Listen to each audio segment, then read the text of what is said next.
तुम्हारे घर की ऊंचाई ज़्यादा है और सामने के घरों की ऊंचाई कम होने के वजह से उनके घरों की चीज़ें तुम्हारे घर से बहुत आराम से दिखती हैं। लेकिन ये तो अच्छी बात नहीं है ना।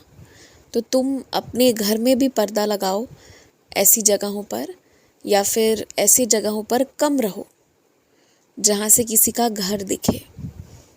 ये ना एक ऐसी तकलीफ़ है जो बस जो झेल रहा है ना वो झेल रहा है। तो इसलिए एक अच्छे इंसान होने के नाते इस चीज़ को समझो। अब तुम ये सोचो कि तुम्हारा घर ऊंचाई पर है, सामने कोई घर काफ़ी नीचे है। उनके घर, कमरे, उनकी दीवारें, उनके घर में हो रही गतिविधियाँ, किचन में क्या हो रहा है, सब कुछ दिख रहा है। तो सोचो कि उन्हें थोड़ा अजीब सा लगेगा ना कि वो जो भी कर रहे हैं कोई नज़र रखे हुए है, बाहर का व्यक्ति। उन्हें असहजता महसूस होगी। और इंसान तो वही अच्छा है ना जो बिना किसी से मुंह खुलवाए, बिना एक शब्द बोलवाए ही किसी की दर्द तकलीफ को तुरंत पढ़ ले। और देखो ये ऐसी चीज़ है ना जिसमें ना तो वो तुम्हारा मकान छोटा करवा सकते हैं, ना अपना मकान बड़ा करवा सकते हैं। तो यहाँ पर ना मकान में रहने वाले को ही एक बड़ा दिल रखना है, इंसानियत रखनी है और अच्छाई को आगे रखना है। बस ये बात है। देखो, गांव के या शहर के जिन जगहों पर बहुत तंत्र क्रियाएं हो रही हैं, या जहाँ पर बहुत ऐसे गुरुजनों का, ऐसे लोगों का बैठना है जो तरह तरह की तंत्र क्रियाएं ये सब में जुड़े हुए हैं, तो तुम ये समझो उनकी शक्ति अलग है और उनका इस धरती पर जन्म भी किसी अलग कार्य से हुआ है। वो साधारण लोग नहीं है। तो उनको साधारण लोग समझकर उनके साथ उठना बैठना मत शुरू कर दो। एकदम अलग रहो। उनके साथ कई तरह की शक्तियाँ रहती हैं, कई तरह की चीज़ें होती हैं और वो असाधारण हैं। वो परमात्मा के विशेष चुने हुए बच्चे हैं जो अपनी साधना से दूसरे को और इस पूरी दुनिया को अच्छाई प्रदान कर रहे हैं। और ऐसे बच्चों को साधारण समझने की तो गलती करनी भी नहीं चाहिए और ऐसे बच्चों के साथ उठना बैठना बहुत नहीं चाहिए जब तक ज़रूरी ना हो। माता पिता का कभी अनादर नहीं करना चाहिए। कभी दो बातें वो कह भी देना भरी समाज में तो चुप रह जाना चाहिए, सर झुकाकर सुन लेने, ऊपर नहीं उठना चाहिए, क्योंकि वो माता पिता है। लेकिन हर एक माता पिता को भी ये ध्यान रखना चाहिए कि बच्चे, किसी भी माता पिता को, किसी भी दंपति को ना बहुत कुछ पुण्य किया होता है, बहुत बड़ा आशीर्वाद होता है ना, तभी मिल पाते हैं और तभी उन्हें माता पिता होने का सौभाग्य मिलता है। इसलिए ये माता पिता का भी फ़र्ज़ है, धर्म है कि अपने बच्चों को प्यार से, अच्छे से रखें, अच्छी शिक्षा दें, अच्छी चीज़ें सिखाएं और कभी भी ना उन्हें डरा कर नहीं रखें या उन्हें अनावश्यक रूप से किसी बंधन में ना बांधें। माता पिता को भी ये समझना चाहिए कि सबके सौभाग्य में माता पिता बन पाना नहीं होता।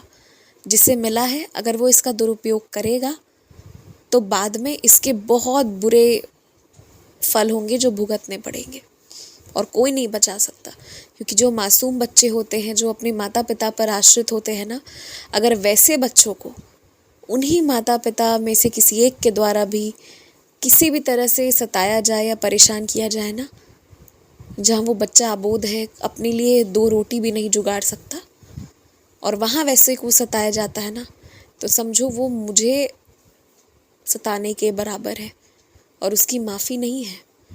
उसके बदले में कुछ भी करके उस कर्म को 1% भी कम नहीं किया जा सकता।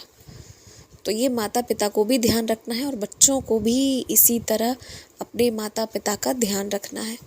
कभी भी किसी को ऐसा कोई भी शब्द का प्रयोग नहीं करना है जो बहुत अपमानजनक हो या ख़राब हो, क्योंकि कुछ भी भूल सकते हो मगर शब्द समय समय पर याद आते रहेंगे। इसने वो बोला, उसने वो बोला, और फिर ये शब्द की लड़ाई जीवन भर चलती रहेगी।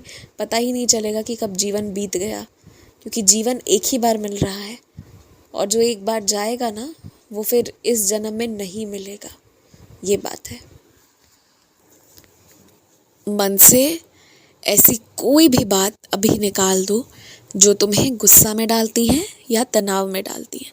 और आज पूरे दिन तुम कुछ चीज़ों को अनसुना करोगे जो तुम्हारे हित में नहीं बोला जा रहा, और कुछ चीज़ों को भूल जाओगे, आज याद नहीं करोगे, जिसे सोचकर सिर्फ तुम्हें क्रोध आता है और पीड़ा होती है। आज थोड़ा अपने लिए ऐसा बनना होगा। जब तुम ये चीज़ें नहीं करोगे ना, गलत नहीं सोचोगे, गलत नहीं सुनोगे, तो हो सकता है कुछ वक्त के लिए ना तुम्हें परेशान करने वाले लोग मतलबी समझें कि ये तो बड़ा मतलबी है। लेकिन मैं कहता हूँ, अगर बुरी चीज़ें याद नहीं कर रहे हो, बुरी बात नहीं सोच रहे हो, मतलब ये सारे अच्छे गुण अपना रहे हो, और इसके लिए कोई तुम्हें मतलबी कहे, तो खुशी से इस गहने को पहनो, इस नामकरण को स्वीकार करो।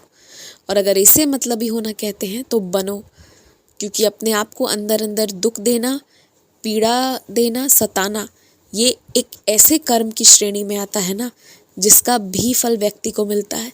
क्योंकि तुम्हारे अंदर भी एक आत्मा है। तुम जैसे दूसरों को सताओगे तो तुम्हें फल मिलेगा ना बुरा, वैसे ही खुद को भी सताने पर एक बुरा फल मिलता है। और वो तुम सोचते होगे कि वो कैसा होता होगा, पर वो जैसा भी होता है ना, वो असहनीय होता है। इसलिए अपने आप को कभी मत सताओ। ऐसी कोई बात, कोई सोच, कोई विचार, कोई जिक्र या किसी से वार्तालाप मत करो, या कोई ऐसी जगह मत जाओ जो तुम्हें दुख दे।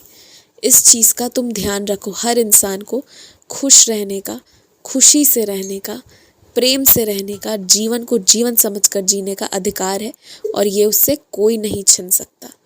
तुमसे भी कोई नहीं छीन सकता। तुम छीनने दो भी मत। खुश रहो।